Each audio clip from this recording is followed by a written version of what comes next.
کل بنی آدم خطاؤون وخیر الخطائین التوابون۔ دوسری حدیث یہ بھی ابن ماجہ اور بہقی میں ہے، حضرت عبداللہ ابن مسعود رضی اللہ تعالی عنہ، التائب من الذنب کمن لا ذنب له، گناہ سے توبہ کرنے والا ایسے ہے جیسے اس نے کبھی گناہ کیا ہی نہیں۔ دھل جاتی ہے، تختی دھل گئی، بچے نے تختی لکھی تھی اس کو دھو دیا، ختم ہو گئی۔ ایک حدیث تو پڑھ کر میں بھی چونکا، یہ اصل میں اسلوب ہے بیان کا، بتانے کے لیے کہ تمہارے دلوں کے اندر مایوسی کا غلبہ نہ ہو جائے۔ مایوس اصل میں جو ہے مایوسی یہ ابلیسیت ہے، نوٹ کر لیجیے اس کو۔ مایوسی ابلیسیت کا عکس ہے۔ مبلس کہتے کسے؟ جو مایوس ہو گیا۔ ابلیس سب سے بڑھ کر مایوس جو ہے وہ ابلیس ہے۔ اسے معلوم میرا چھٹکارا تو نہیں ہے، لہذا میں جتنوں کو اپنے ساتھ لے کر جہنم میں جھونک دوں یہی میری کمائی ہے، میں نے تو بچنا نہیں۔ تو ابلیس کہتی ہے اس کو جو انتہائی مایوس، مبلس، جو رحمت خدا بندی سے مایوس ہو چکا۔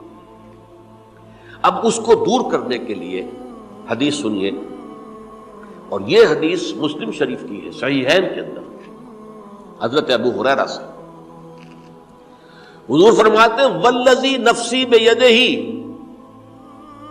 قسم ہے اس ذات کی جس کے ہاتھ میں میری جان ہے، لو لم تذنبوا، اگر تم لوگ گناہ نہ کرتے، لذهب اللہ بکم، تو اللہ تعالیٰ تمہیں لے جاتا کہیں اور، وَلَجَاءَ بِقَوْمٍ يُذْنِبُونَ، اور پھر کسی ایسی مخلوق کو پیدا کرتا ہے جو گناہ کرتے، فَيَسْتَغْفِرُوا اللَّهَ، اور پھر وہ اللہ سے استغفار کرتے اور توبہ کرتے، فَيَغْفِرُ لَهُمْ، اور اللہ تعالیٰ انہیں معاف کر دیتا۔ اسی سے ملتی جلتی ایک حدیث ہے،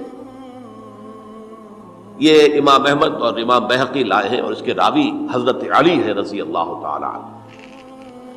ان اللہ یحب العبد المؤمن المفتن التواب، ان اللہ یحب، اللہ تعالی محبت کرتا ہے اپنے اس بندے سے، العبد المؤمن، جو مومن ہو۔ اس کی ایک اور بڑی پیاری حدیث آئے گی، المفتن التواب، جو بہت فتنوں میں مبتلا ہو جاتا ہو اور پھر بہت توبہ کرتا ہو، مفتن التواب، لیکن ساتھ ہی پلٹتا ہو، رجوع کرتا ہو، پھر اللہ کے حضور میں حاضر ہوتا ہو، پھر معافی مانگتا ہو۔ اللہ تعالیٰ کو اپنا ایسا بندہ بہت پسند ہے۔ اب میں کچھ اور حدیثیں آپ کو سنا رہا ہوں۔ توبہ کا دروازہ دو اعتبارات سے کہا گیا ہے کہ ایک وقت آنے پر بند ہو جاتا ہے۔ ایک حدیث کے تو الفاظوں میں نوٹ کر کے نہیں لایا ہوں کہ اللہ تعالیٰ نے توبہ کا ایک دروازہ اتنا چوڑا کھلا رکھا ہوا ہے کہ جس کو عبور کرنا جو ہے وہ سال ہر سال میں ممکن ہو، اور یہ بند نہیں ہوتا جب تک کہ سورج مغرب سے طلوع نہ ہو جائے۔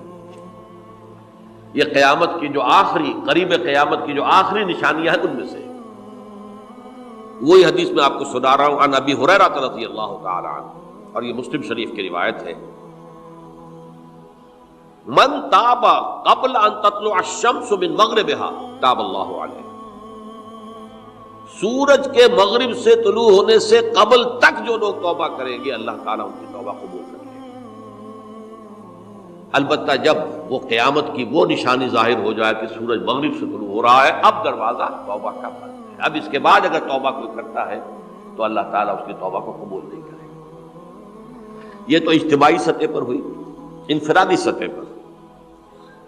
عن عبداللہ ابن عمر رضی اللہ تعالی عنہما عن النبی صلی اللہ علیہ وسلم قال ان اللہ عز وجل یقبل توبۃ العبد ما لم یغرغر، یہ ترمذی میں ہے، حضرت عبداللہ ابن عمر رضی اللہ تعالی عنہما سے کہ اللہ تعالیٰ اپنے بندے کی توبہ قبول کرتا ہے جب تک کہ وہ جسے ہم کہتے ہیں گھنگرو نہ بولنے لگے حلق کے اندر، جبکہ نزع، عالم نزع ہو اور جان جو ہے وہ آ کر پھر یہاں اٹکتی ہے، تو اس وقت تک دروازہ کھلا ہے توبہ، لیکن جب یہ شکل ہو گئی تو دروازہ بند۔ یہ انفرادی سطح پر ہو گیا، جب آپ کے موت کے آثار اتنے واضح ہو گئے کہ اب جا رہے ہیں، اب توبہ کریں گے تو توبہ قبول نہیں ہوگی۔ اجتماعی سطح پر جب قیامت جو ہے اس کی وہ گھڑی آ گئی کہ سورج مغرب سے طلوع ہو گیا، اب توبہ کا دروازہ بند۔ ایک اور حدیث ہے جو میں نے بہت مرتبہ اس کا ترجمہ تو آپ کو بہت دفعہ سنایا ہے، آج میں چاہتا ہوں اس کو پورے متن کے ساتھ آپ کے سامنے رکھوں۔ یہ حضرت انس بن مالک رضی اللہ تعالیٰ عنہ سے مروی روایت ہے، جو حضور کے خادم خاص تھے، اور یہ متفق علیہ بھی ہے، یعنی بخاری میں بھی ہے، مسلم میں بھی ہے، لیکن تھوڑا سا فرق ہے الفاظ کا۔ تو جو مسلم شریف کی روایت ہے اس کے الفاظ کیا ہیں؟ للہ اشد فرحا بتوبۃ عبدہ حین یتوب الیہ، جان لو اللہ تعالیٰ کو زیادہ خوشی ہوتی ہے اپنے کسی گناہ گار بندے کی توبہ سے جبکہ وہ توبہ کرتا ہے۔ کس سے زیادہ ہوتی ہے؟ اب اس کی ایک تمثیل دی، من احدکم، ایک ایسے شخص سے بھی زیادہ بڑھ کر خوشی ہوتی ہے، کان علی راحلتہ بارض الفلات، کہ جو بہت ہی دور دراز کے اور سنسان علاقے میں سفر کر رہا تھا، فانتحرفت منہ، اس کی سواری جو ہے گم ہو گئی، وعلیہا طعامہ وشرابہ، اسی پر اس کا کھانا بھی تھا اور پانی بھی تھا، اونٹنی پر سفر کر رہا تھا، اسی پر ہوتا ہے راحلہ جو ہے راستے کا سامان، اچانک کہیں بیٹھا ہے تھوڑی دیر کے لیے سستانے کے لیے، کہیں اونگ آ گئی اور اونٹنی صاحبہ غائب ہو گئی۔ اب آنکھ کھلی اور اس نے دیکھا، فَأَيَّسَ مِنْهَا، تلاش کر کر کے مایوس ہو گیا، کہیں اونٹنی کا سراغ نہیں۔ اب ظاہر بات ہے کسی صحرا میں یہ کیفیت، اس کا مطلب کیا ہے؟ یقینی موت۔ فَأَتَى شَجَرَةً فَاسْتَجَعَ فِي ظِلِّهَا وَقَدْ أَيَسَ مِنْ رَاحِلَتِهِ، تو وہ ایک درخت کے نیچے اس کے سائے میں آ کے لیٹ گیا، گویا کہ موت کی امید تھی۔ فَبَيْنَهُمَا وَهُوَ كَذَلِكَ إِذْ هُوَ بِهَا قَائِمَةٌ عِندَهُ، اس کی کہیں دوبارہ آنکھ لگی ہے، جو کھولا تو دیکھتا ہے اونٹنی تو موجود ہے، کھڑی ہے، تو وہ فوراً اس کی وہ جو رسی ہے وہ پکڑتا ہے، فَأَخَذَ بِخِتَامِهَا ثُمَّ قَالَ مِن شِدَّةِ الْفَرْقِ، اب جو اسے مسرت ہوئی اس کا آپ اندازہ کر سکتے ہیں، ایک یقینی موت کا معاملہ آ چکا تھا، اور اچانک اللہ تعالیٰ نے وہ کھوئی ہوئی اونٹنی جو ہے وہ واپس دلا دی۔ تو وہ کہنا تو یہ چاہتا تھا، اللہ تو میرا رب ہے، میں تیرا بندہ ہوں، لیکن جسے ہم کہتے ہیں کہ خوشی کی انتہا فرط مسرت میں ایسی زبان لڑکھڑائی، اس نے کہا اللہم انت عبدی وانا ربک، اے اللہ تو میرا بندہ ہے، میں تیرا رب ہوں، یہ کہنا ہے۔